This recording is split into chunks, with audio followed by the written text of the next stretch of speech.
quoi, c'est n'importe quoi. I'm so tangy, people call me my tangy. God is a word, bitches, I'ma keep banging. Hey, comment ça va mes petits hommes préférés? Ferrario del préféré. Et tu as sûrement remarqué, mon teint est légèrement allé, parce que je suis allée à Miami, comme dirait l'autre. Miami. Aujourd'hui on va parler de quoi? Tu vois le titre, tu te dis mais Chara, est-ce qu'elle va parler de... le sexe? Oui les amis, Chara va parler du sexe.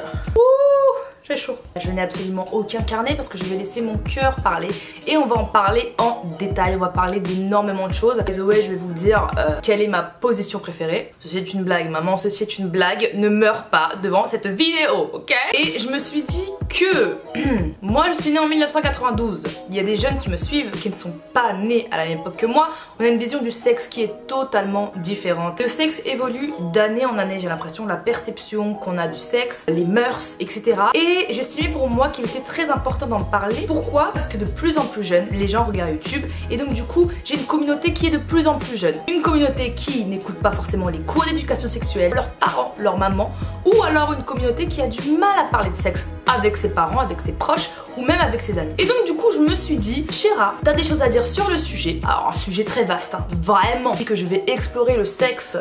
Oui, ceci est très bizarre. Je suis gênée. Je vais explorer le sexe de manière intense. Chara, tu t'enfonces.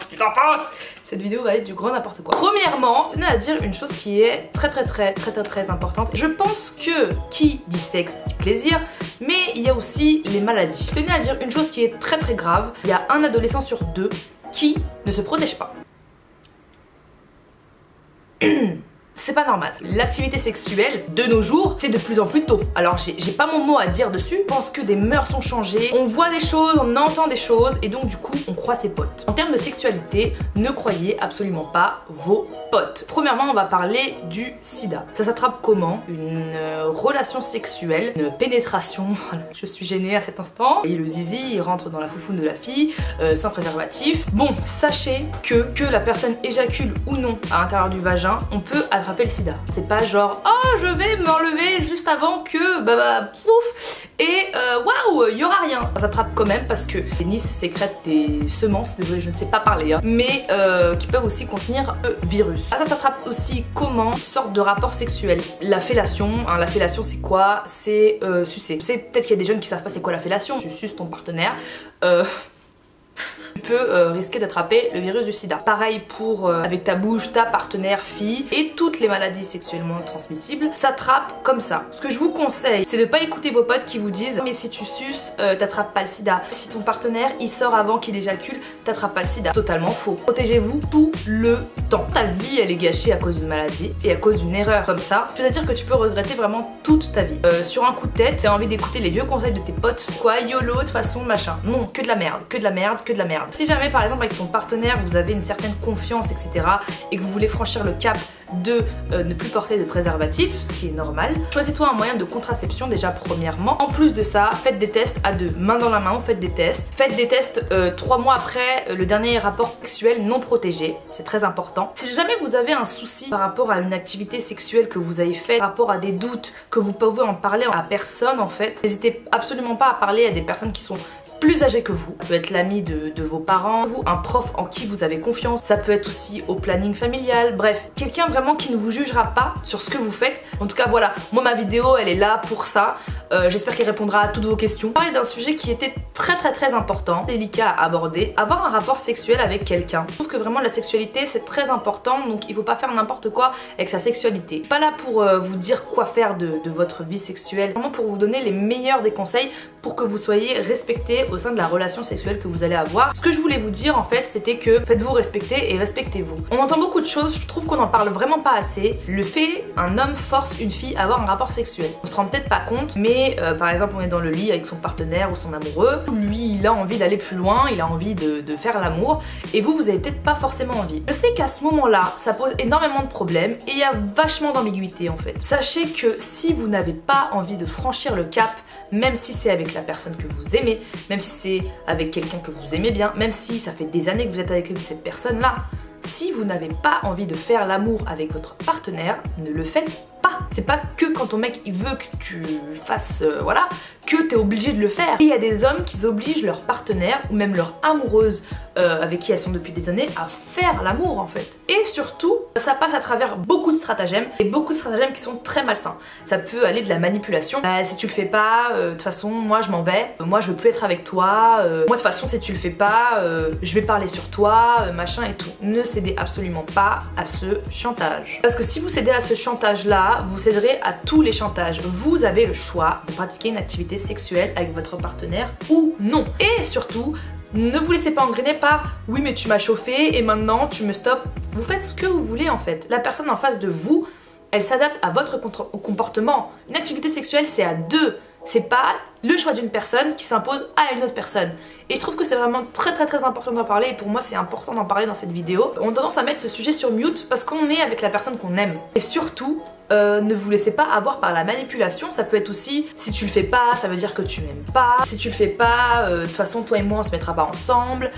T'es une vieille meuf, toutes les autres meufs elles le font avec moi. Et bah tu sais quoi, je vais aller voir les autres meufs. Va voir les autres meufs. Moi pour le moment j'ai pas envie. Alors j'ai pas envie et je le ferai pas. Et même si vous aimez votre partenaire, hein, je trouve ça très important parce que sachez que vous n'êtes pas l'objet sexuel de quelqu'un qui a des envies, même si c'est l'homme de votre vie, même si c'est la personne que vous aimez. Les mecs qui jouent du fait que la fille soit faible et qu'elle soit amoureuse pour pouvoir en tirer juste un coup en disant moi aussi je t'aime, blabla, en aller dans ton sens et à forcer la fille à franchir le cap alors qu'elle est pas prête. Faites l'amour quand vous êtes prête. Si la personne en face de vous ne tolère pas le fait que vous ne soyez pas prête, laissez-la tomber. C'est pas une personne qui s'intéresse à vous, parce que si elle s'intéresse vraiment à vous, elle tolérerait le fait que vous ne soyez pas prête et elle attendra. Parce que c'est une chose dont on parle pas, c'est une chose qui se passe dans des couples qui ont des années, c'est des choses qui se passent et qui sont tabous en fait. Je tenais à parler aussi d'autre chose. Si jamais tu es jeune et que tu te rends compte que t'es pas attiré par la personne du sexe opposé, voilà, t'es pas hétéro, tu te rends compte que t'es pas hétéro, tu te poses des questions sur ta sexualité, c'est pas parce que t'es jeune que c'est mauvais en fait. C'est pas mauvais de pas être comme tout le monde en fait. Si une pote à toi elle est attirée par un mec, que toi t'es attiré par une meuf, te force pas à être attiré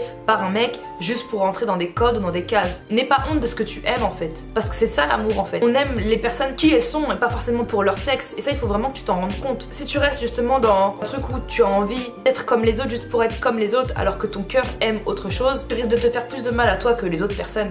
Et personnellement, ce qui compte c'est ton bonheur.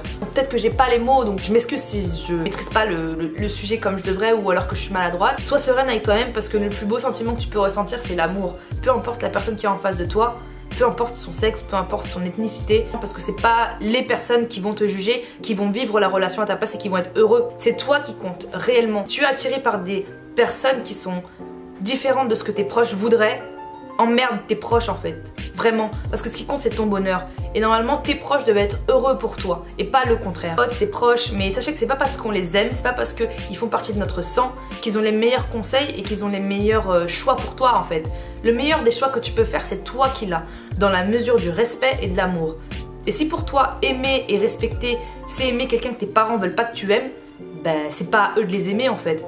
Eux ils ont fait leur vie, à toi de faire la tienne. Et les gens qui vous aimeront pour ce que vous êtes vous, ce sera les gens qui vous aimeront d'un amour vraiment pur, parce que l'amour c'est au-delà de tout. J'espère que vous avez compris tous les messages que j'ai essayé de faire passer dans cette vidéo. En tout cas, c'était pour moi une vidéo qui me tenait vraiment à cœur. J'espère que j'ai fait passer les messages de la meilleure des manières, que j'ai pas été maladroite sur certains sujets. En tout cas, vous voyez que ma vidéo, vraiment, c'est juste du positif et c'est juste vraiment pour votre bien en fait. N'hésitez pas à mettre un commentaire si vous avez d'autres thèmes que vous voulez que j'aborde en tant que Chéra grande sœur. Si vous avez kiffé la vidéo, pour me booster sur ce genre de sujet, n'hésitez pas à mettre un pouce si vous avez aimé. Si t'as pas aimé, tu peux mettre un pouce rouge. Tu mets ce que tu veux hein mon frère. Pas t'abonner à la chaîne parce que vous êtes beaucoup à regarder mes vidéos mais vous n'êtes pas tous forcément abonnés à ma chaîne. Et franchement si vous abonnez, moi ça me ferait vraiment plaisir. Sur ce, comme d'hab, je vous aime fort et je vous fais de super gros bisous. Bisous. Et si tu veux t'abonner à la chaîne via ton téléphone, tu peux juste en cliquant sur ma photo là. Tu vois ma tête, tu peux cliquer.